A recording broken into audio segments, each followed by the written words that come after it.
दोस्तों, आज के इस वीडियो में मैं आपको कोई भी दो नंबर का मल्टीप्लिकेशन सिखाऊंगा। कैसे आप दो नंबर का मल्टीप्लिकेशन सेकंड्स में कर सकते हैं।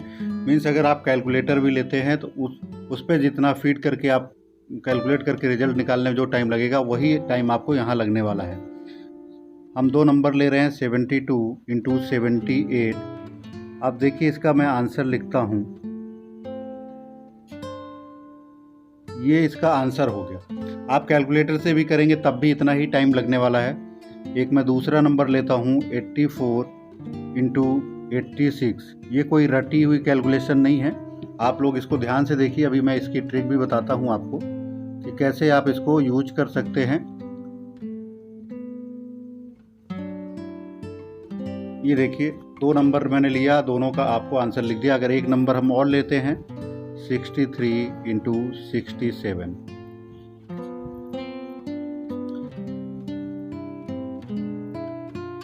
Four two two one. तो ये आपको मैंने तीन नंबर लिए, तीनों का मैंने आपको सॉल्व करके सेकेंड्स में आपको आंसर निकाल के शो कर दिया है। तो अब ये आंसर कैसे आता है, इसी ट्रिक के बारे में हम डिटेल में जानेंगे।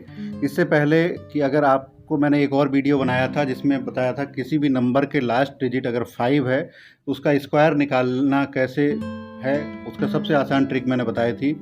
अगर आप लोग को नहीं याद है तो मैं फिर से रिमाइंड कराता हूँ। जैसे 05 का हमको 5 का स्क्वायर निकालना है तो हम उसको 05 लिखते थे।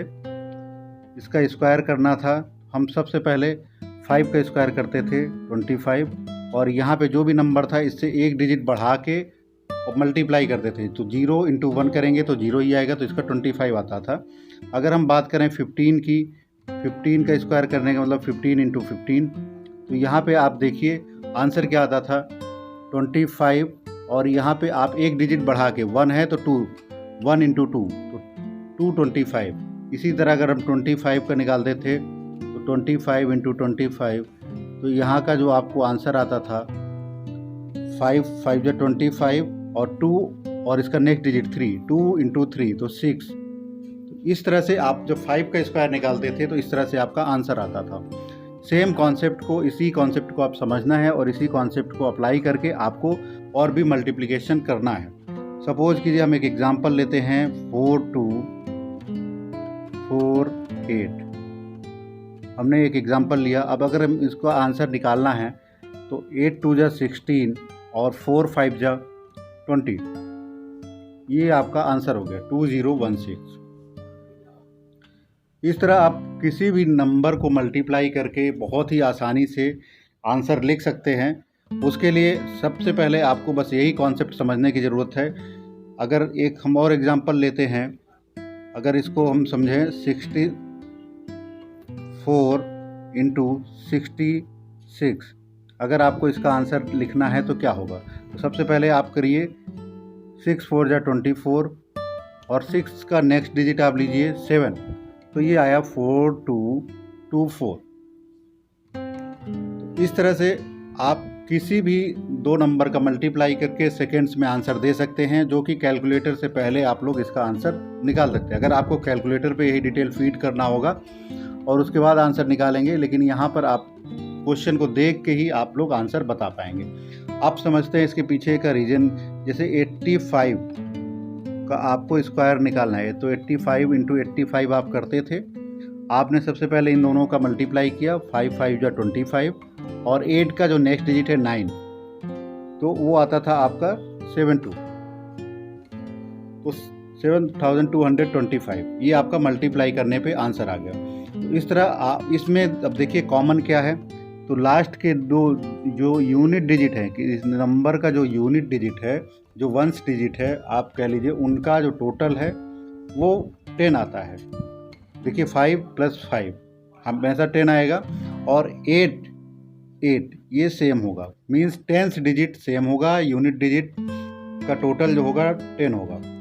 आप समझ सकते हैं किसी भी नंबर में इकाई का अंक जो भी हैं, अगर हम दो नंबर की हम बात करें, जैसा कि एक एग्जांपल से अभी हमने समझा 43 इंटू 47।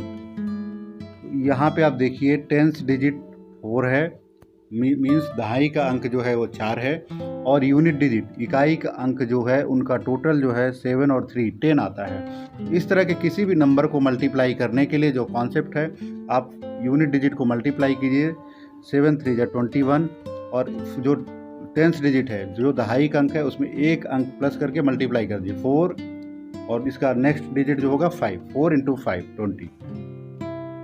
तो ये आपका आंसर हो गया। तो इस तरह आप किसी भी क्वेश्चन का आंसर देख के आप लिख सकते हैं। अगर हम बात करें 35 × 35, इसमें भी आप देखिए कॉन्सेप्ट समझिए, इन दोनों का टोटल 10 आ रहा है, और यहाँ पे जो दूसरा डिजिट है वो सेम है दोनों साइड, तो आप मल्टीप्लाई करेंगे, यहाँ पे आपका आएगा 5 5 जा 25, और 3 और 4 12, 1 2 2 5, ये आपका आंसर आ गया। इस तरह आप किसी भी डिजिट का मल्टीप्लाई बहुत ही आसानी से देखकर कैलकुलेटर से भी फास्ट तरीके से कर सकते हैं। तो अगर अभी भी कुछ डाउट है तो आप लोग कमेंट कर दीजिए, और अगर आपने इसको सीख लिया है तो मैं कुछ क्वेश्चंस दे रहा हूँ, इसको आप प्रैक्टिस करके आंसर इसका आप कमेंट बॉक्स में लिखिएगा। जिनको नहीं समझ आया है वो कमेंट करेंगे तो मैं उनको एक्सप्लेन कर दूंगा। 33 × 37, 44 × 46, आप लोग को इसका आंसर कमेंट बॉक्स में देना है। जिन लोगों को समझ में आ गया है वो लोग कमेंट बॉक्स में इसका आंसर दे देंगे, और जिन लोगों को अभी भी समझ में नहीं आया है वो लोग कमेंट करके बताएंगे, तो मैं एक वीडियो और बना दूंगा जिसके बाद वो लोग इसको बहुत ही आसानी से समझ सकेंगे। तो यहाँ पे आपने देखा कि आपको ये मल्टीप्लाई करने में सेकेंड्स का टाइम लग रहा है, और बहुत ही आसानी से आप लोग ये मल्टीप्लाई कर सकते हैं बिना किसी कैलकुलेटर के, बिना कोई मल्टीप्लाई किए। सिर्फ आप क्वेश्चन को देखेंगे और आप आंसर बता पाएंगे। ऐसे ही और ट्रिक के लिए आप लोग चैनल को सब्सक्राइब कर लीजिए, बेल आइकन को भी प्रेस कर दीजिए, जिससे रेगुलर अपडेट मिलता रहे।